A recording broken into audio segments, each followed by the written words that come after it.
Arti kata sukses menurut kamu adalah? Sukses itu kan tergantung ya angle-nya mana orang lihat kita atau sukses menurut diri sendiri gitu. Nah, itu yang kedua. Kalau menurut diri sendiri masih jauh lah, masih banyak yang harus dieksplor. Gamenya masih panjang, gamenya masih seru Mas Irwin. Jadi itu sebuah proses sebenarnya Iya. dong ya. Iya, menikmati sih. Apa yang jadi komponen utama orang untuk menjadi sukses? Menurut saya tetap orang itu harus konsisten dan persistence. Konsisten Dan dan persistence. persistence. Boleh diuraikan? Gini. Konsisten. Melakukan sesuatu yang sama berulang kali. Entah itu 1 minggu, 10 minggu, 10 bulan, bahkan 10 tahun. Bahkan sampai 40 tahun ke depan. Lakukan sesuatu yang sama, fokus berulang kali, itu konsisten. Dan persistence, pada saat kita melakukan sesuatu yang sama berulang kali, banyak godaan, banyak gangguan, entah itu bosen lah, dimarahin orang tua lah, apapun itu, gangguan akan ada terus. Dan kita tetap konsisten, tetap lakukan itu, tetap fokus. Cari terus titiknya, gimana ini kenapa gagal. Cari terus titiknya, research. Itu konsisten dan persisten. Menurut saya gitu sih. Konsisten dan persistence. Kita sering dengar kata-kata itu juga ya. Dan kebanyakan orang suka berhenti di tengah jalan. Iya.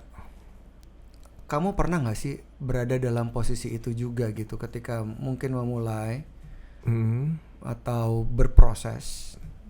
Pernah di satu titik di mana kamu juga mempertanyakan diri kamu?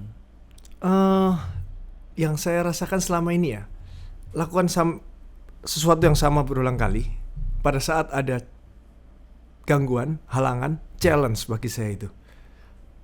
Stres nggak? Stres, pastilah, namanya ada gangguan akan stres. Tapi yang saya rasakan, selain stres itu kayak ada gamenya semakin seru, Mas Erwin. Ada adrenalin. Ada adrenalin dalam tubuh saya. Semakin seru ini. Semakin gangguannya semakin gede, makin seru lagi gitu. Kayaknya it's time to level up. Saatnya udah level up ini, bisnis saya maupun saya ya. Udah saatnya untuk level up pada saat nanti kita melewati challenge ini gitu. Kan pasti challenge bisa terlewati. Iya. Pasti kan, entah, tapi tinggal waktunya panjang atau pendek gitu. Tapi pada saat mau melewati itu kayak ada adrenalin, wah bentar lagi saya level up nih. Ada contoh nggak yang bisa diceritain? Gini, salah satu yang paling gampang saya ingat, saya kan kerja Pusat Gadai Indonesia, Mas Erwin. Terus kira-kira 5 tahun lalu atau berapa tahun lalu saya lupa, itu dibobol sama maling. Malingnya itu sindikat, isinya 5 orang, salah satunya oknum TNI, jadi udah kuat banget. Dia bobol tuh minggu ini habis satu outlet, minggu depannya outlet lain, 2 minggu laginya outlet lain, habis, kuras, habis. Stres pasti. Tapi saya merasa kayak, berarti saya selama ini salah ya kerjanya. Alarm saya kurang kuat. Saya harus upgrade di alarm. Saya harus upgrade, ternyata harus ada CCTV 24 jam. Ternyata saya harus tambahin security yang keliling. Makin seru gitu. Oke, bentar lagi kalau ini sudah terlewati, akan kuat di bidang ini gitu. Kayak udah membayangkan dulu ya, padahal belum membayangkan. Bentar lagi pada saat ini lewat, seru ini, naik level nih. Itu yang saya rasakan sih. Bagaimana caranya memaintain energy level? Kan maksudnya nggak semua orang ya Andrew kayak punya spirit, punya energy level kayak kamu menghadapi tantangan, terus kamu kemudian berpikir tentang wah ini saya bentar lagi akan naik level kalau saya terus konsisten menjalankannya gitu. Tapi gimana caranya? Kalau saya ya biasanya pada saat ada halangan itu datang, boom gitu ya, lemes saya tidur biasanya. Langsung tiduran, beneran langsung tiduran beberapa jam gitu.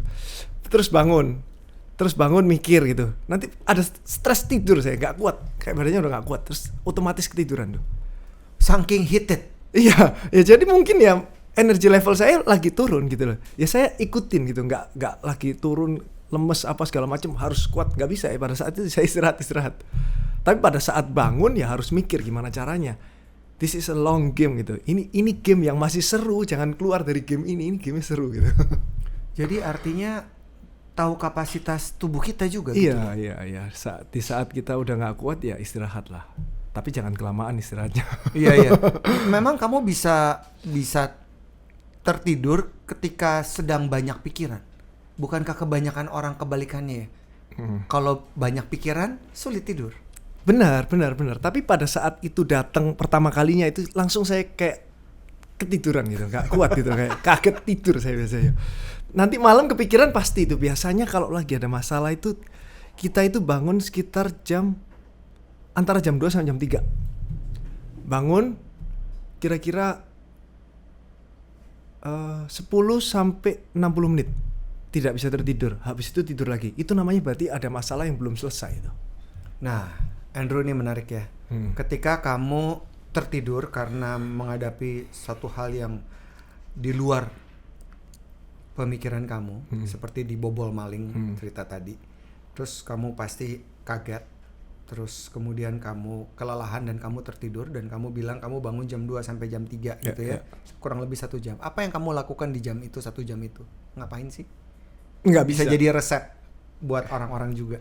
Nggak bisa. Pada saat itu cuma pengen berusaha tidur aja. Jadi berusaha supaya tidur lagi, supaya istirahatnya cukup. Pada saat bangun nanti jam 5, jam 6, jam 7, baru kita sadar, wih, masalah ini sampai mengganggu kesehatan saya loh. Jadi ini harus diselesaikan, mau nggak mau. Kita nggak bisa kabur, kita harus selesaikan ini. Kan masalah itu tinggal kita itu mau selesaikan atau nggak mau kan, bisa lari kan. Iya. Bisa lari atau bisa freeze atau bisa mau mendalami untuk menyelesaikan gitu. Tapi untuk menyelesaikan kan butuh waktu yang pengorbanan yang banyak kali ya. Tapi kalau sampai ini mengorbankan kesehatan kita harus bereskan. Masalah ini itu kita harus selesaikan, entah apapun hasilnya ya. Tapi setidaknya kita harus tanggung jawab akan masalah ini tuh, gimana maunya gitu. Jangan lari itu, makin nggak bisa tidur terus. Jadi mental harus juara dong. Bisa dibilang kayak kamu. ya. Karena orang yang lari dari kenyataan atau dari satu masalah, mereka belum memiliki mentalitas sebagai seorang juara. Iya, belum mungkin. Belum. Iya. Iya. Jadi itu persyaratan kesuksesan kamu, salah satunya adalah memiliki mental juara. Yes, dengan kata lain mungkin pantang menyerah ya. Iya. Iya. Nggak boleh nyerah sih. Tangguh. Iya, nggak boleh nyerah. Nggak boleh nyerah. Nggak boleh. Kalau melakukan refleksi diri suka juga nggak sih? Kayak gimana itu? Maksudnya? Kayak misalnya, oke, sudah banyak yang dilakukan dan masih banyak yang lain ingin dilakukan, tapi dalam kesibukan yang begitu padat dan menyita waktu, pernah gak sih dalam waktu-waktu tertentu kamu melakukan refleksi diri, kayak saya udah ada di titik ini tapi saya masih jauh loh mau kesini gitu, apalagi yang harus saya lakukan misalnya. Ada gak sih waktu-waktu itu gitu, seperti berbicara dengan diri sendiri? Tolak ukur saya itu lebih kayak gini, Mas Irwin. Pada saat saya ngebut, itu mengganggu kehidupan pribadi saya nggak? Kesehatan saya terganggu nggak? Kayak bangun jam 2, jam 3 itu tadi, itu saya udah terlalu, saya merasa udah overheat, terganggu. Iya. Saya rem. Ambisi saya rem. Walaupun titiknya masih jauh, tapi kalau kesehatan yang harus dikorbankan, saya rem. Sampai udah stabil lagi, ngebut lagi. Itu tolak ukur saya gitu sih, refleksinya dari situ sih. Lihat kesehatannya gimana gitu. Jadi berarti ada kemampuan untuk mengendalikan diri dan tahu diri. Iya. Jadi ini bisa dibilang salah satu faktor kesuksesan kamu juga adalah kemampuan mengendalikan diri dan tahu diri. Iya, bisa dibilang gitu ya. Mungkin ya. Pokoknya intinya saya sih nggak mau sukses di bidang ekonomi tapi kesehatannya terganggu. Saya nggak mau gitu sih. Nomor 1 tetap kesehatan sih. Kesehatan mental, kesehatan fisik nggak boleh terganggu. Mendingan saya nggak usah ekspansi bisnis, udah stop gini aja lah seumur hidup cukup, daripada sampai mengganggu mental saya gitu. Siapa sih orang-orang yang banyak menginspirasi kamu? Berbeda-beda ya, setiap masa ya. Setiap masa beda-beda. Kalau sekarang sih Pak Jokowi, saya paling ngefans sama Pak Jokowi. Kenapa Pak Jokowi? Main caturnya begitu indah. Oh gitu, strateginya. Keren cara nanganin orang, cara ngomong sama orang, gestur tubuhnya tetap tenang terus, keren ya. Kayaknya semua yang diajarin talking ada di sana. Aduh, sanjung nih. Oke. Terus kalau awal-awal siapa? Awal-awal pertama Ahok dulu. Waduh, menggebu-gebu ya. Terus kan ya semakin kesini kita lihat ya ternyata nggak bisa kan dengan cara seperti itu kan. Dengan cara pokoknya bener mau menyuarakan apa yang benar kan ternyata nggak bisa. Ternyata ada yang harus diatur, ada yang harus dijaga, ada yang harus disampaikan, ada yang harus disampaikan sekarang, ada yang harus disampaikan besok, ada yang nggak harus disampaikan walaupun itu memang kenyataan gitu kan. Ternyata kita belajar dari situ kan. Gitulah. Seiring dengan waktu lihat suka siapa. Oke. Terus kalau mau dibilang tentang membayangkan lingkungan gitu ya, kan seorang yang sukses juga harus dapat menginspirasi orang untuk menjadi sukses juga bersama-sama gitu. Dan kamu kan juga seorang pemimpin juga gitu, memimpin organisasi kamu, perusahaan kamu yang terus bertumbuh gitu. Apa sih esensi kalau kita bicara soal leadership, kepemimpinan tuh apa aja sih, Andrew, esensinya gitu? Leadership ya. Iya. Pemimpin bisa dibilang pemimpin kalau kita sudah menciptakan pemimpin lainnya. Itu menurut saya gitu sih. Jadi kalau kita bisa bikin tim kita itu menjadi pemimpin, itu baru kita mulai jadi pemimpin gitu loh.